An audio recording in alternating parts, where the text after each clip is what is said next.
Let's try to squeeze one more call in if we can. We will go to the 202 area code. Caller from 202, tell us what's on your mind.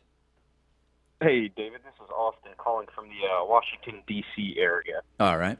And in the area, with the tax cuts and everything, there are tons of ads on both sides talking about how tax cut, mainly on the Republican side, how tax cuts are going to increase wages.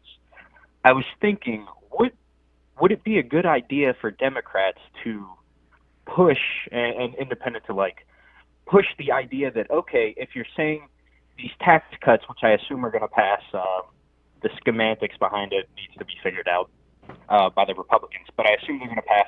They keep saying it's going to raise wages. Yeah. What if we tie a minimum wage raising bill to the tax cuts to say, okay, you say it's going to raise wages, well, let's see your hand.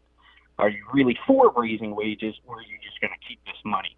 Well, they're for the your wages. thought on that? They would say, listen, it wouldn't work for two reasons. One is that they would just never agree to it. They'll put an Obamacare mandate repeal in the tax cut bill, but they won't put anything about about wages in there. But they would argue that they don't want to, nor do they believe that they need to mandate the increase in wages. They will argue that the trickle-down effect, which of course doesn't exist and has been completely debunked, will naturally increase the available wages. And where you're right is that there's zero economic analysis or historical data that suggests that that's the way it works, nor is it even remotely intuitive. So I think that the caller is right, Pat, in terms of that it wouldn't work, but that wouldn't be something that the Republicans would agree to. And then maybe you run the risk of centrist Democrats like Joe Manchin and Dianne Feinstein signing on to that bill because it's going to raise the minimum wage. Maybe so. Yeah, I think it's a bad idea, but I don't think that Republicans would agree to it anyway.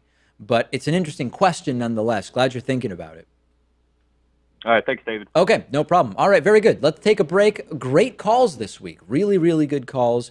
We will take calls again, although next week it'll be on the Wednesday show, not the Friday show, because of this very important thing called Thanksgiving, or as we will find out about next week, vegan Thanksgiving. More on that next week.